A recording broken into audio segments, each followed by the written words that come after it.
Eu nasci e fui criada na Igreja Católica, porém, na minha adolescência, eu abandonei a minha igreja e me converti na Assembleia de Deus e virei evangélica. Por lá eu permaneci por muitos anos e eu não acreditava em Maria. Eu não acreditava na santidade de Maria. E eu permaneci na igreja evangélica, namorei, noivei, casei, engravidei. Meu filho nasceu e ele teve todo um ensinamento religioso dentro do ensinamento evangélico, portanto, ele não conhecia Maria. Quando meu filho fez 3 anos, eu fui diagnosticada com câncer e um tratamento muito difícil para mim, para toda a minha família. E o meu tratamento não dava muito certo. Eu fazia as quimioterapias e as coisas iam cada vez mais piorando. Eu via meu corpo se deteriorando e o médico não me dava muita esperança. Eu tinha 13 tumores e o médico disse para mim que eu já estava com metástase, então ele não me dava muita esperança.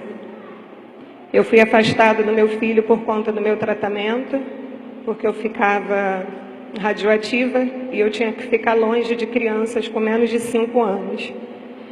E isso me fazia sofrer muito, porque eu via meu filho chorando porque queria dormir comigo, queria um abraço e eu não podia dar. E por muito tempo, nessas indas e vindas do hospital, em isolamento, eu sofria muito com a distância do meu filho. Até que um dia, eu saindo de uma quimioterapia, e nesse intervalo que eu ficava em casa, eu tinha uma tia que é muito católica, e ela sempre mandava carta para mim, porque ela não podia me visitar, mas ela mandava carta dizendo que estava fazendo oração, que estava pedindo intercessão de Nossa Senhora, e eu nunca dei importância, porque eu não acreditava. Então ela tinha uma mania muito feia de ficar fazendo promessa, mas quem pagava era a gente, né? Ela nunca ia pagar as promessas. E quando eu saí do hospital, ela falou para mim: Márcia, eu fiz uma promessa, era dia 13 de maio, ia ter coroação de Nossa Senhora de Fátima, ela é da Desterro, e ela falou: eu prometi que você iria na procissão. Eu não tinha a menor condição de ir na procissão. Eu não ficava em pé sozinha, eu não segurava um copo d'água sozinha, eu tinha acabado de sair do hospital. Quando eu fazia quimioterapia, eu tinha que ficar 3 dias isolada para não pegar a friagem, porque a minha imunidade era muito baixa. E eu falei: eu não vou, eu não acredito nela, não é minha religião, o que eu vou fazer lá, né? Mas, porque eu gostava muito dela, eu fui. Só que eu não tive condição de seguir a procissão. Então eu fiquei sozinha na igreja, aguardando Nossa Senhora chegar. Só que o meu filho, ele quis ir com ela, ele seguiu a procissão, ele já estava com uns 4 para 5 anos, ele seguiu a procissão com ela, a gente participou da coroação, eu vi tudo direitinho, e ao final da coroação a gente ia ter, igual hoje, né, as barraquinhas, né, com as comidinhas, e a gente ficou ali sentada, né, na festinha, e meu filho solto brincando, né, na festa. E tinha um andor de Nossa Senhora, como está aqui hoje, né? E meu filho mal sabia falar, mas em um momento da festa ele chegou até a mim e falou assim: mãe, quem é ela? Aí eu falei: a Nossa Senhora.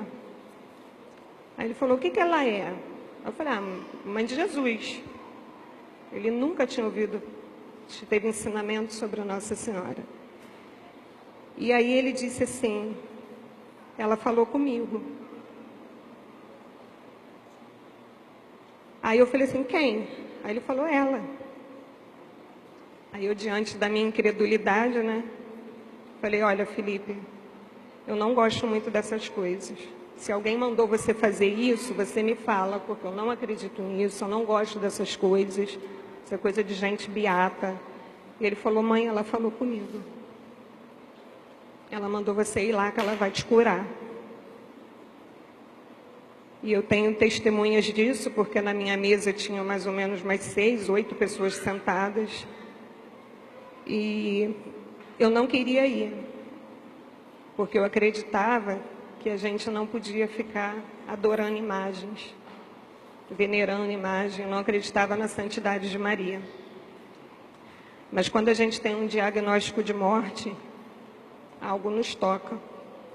O desespero me tocou.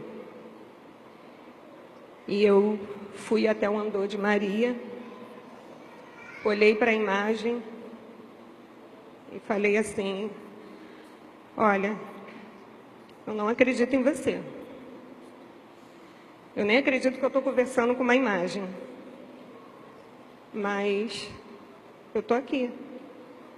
Se a senhora realmente existe, eu não vou pedir para você a minha cura, porque eu sei que eu não vou ficar curada. Mas eu prometo para a senhora que eu vou entregar o meu filho para você. Você vai criar meu filho. E eu batizo ele na Igreja Católica. E aí, eu fui para casa. Dias depois eu teria que voltar para o hospital. E eu fui. E eu fiz a primeira quimioterapia. E o médico começou a dizer que a quimioterapia tinha dado resposta.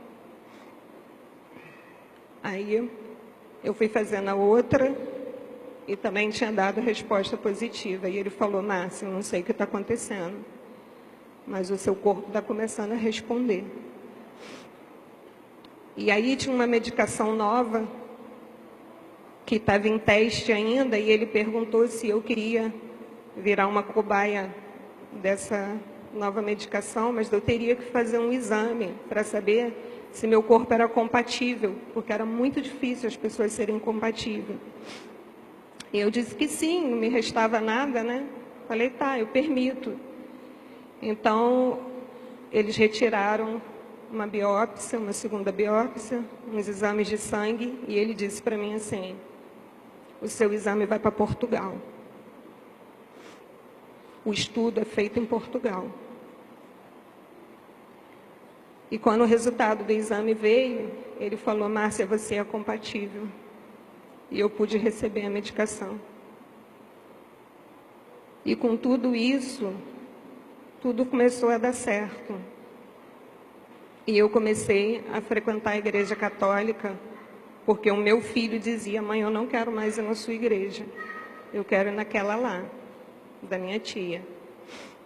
E eu comecei a ir na igreja. E aí, eu sem dizer nada, um dia eu estava aqui na missa, na verdade no encontro do Maranatá, e o padre Edenilson, eu nem conhecia ele saiu da sacristia e veio falar comigo, olha, o seu filho foi lá na sacristia conversar comigo. Ele pediu para mim batizar ele. E eu fiquei sem saber o que fazer. E eu falei, padre, eu vou marcar direitinho com o senhor. Ele falou, não, eu vou batizar ele amanhã, numa segunda-feira, à noite. Eu nunca tinha visto, mas ele foi batizado numa segunda-feira à noite. E o que eu tenho para dizer para vocês é que muitas das vezes a gente olha uma imagem, a gente vai numa procissão e a gente não fica perceptível às coisas que estão acontecendo espiritualmente. Eu queria pedir para vocês que vocês realmente crescem, vocês crerem que Nossa Senhora está presente aqui. Porque esse não foi o único sinal que ela me deu, que ela está presente na minha vida. Hoje, já fazem 6 anos que eu estou aqui, curada em nome de Jesus. Eu vou ao médico todos os meses, fazer os exames de rotina, e está tudo normal. Hoje, eu tive a glória, a honra de ver o meu filho sendo convidado para ser o pastorinho, fazendo o papel de Francisco na procissão. Isso me emocionou muito. Eu quero pedir para vocês não desistirem, não se enfraqueçam, não olhem para essa imagem e fiquem só acreditando que ela é só uma imagem. Realmente, ela é só uma imagem. A imagem cura? Não. Mas no momento que vocês se converterem, e que vocês crerem, e chegar para ela, e entregar todo o seu coração, porque a única coisa que te resta é entregar todo o seu ser, todo o seu coração, e realmente converter, vocês vão ver os milagres acontecerem, assim como eu vi. Muito obrigada.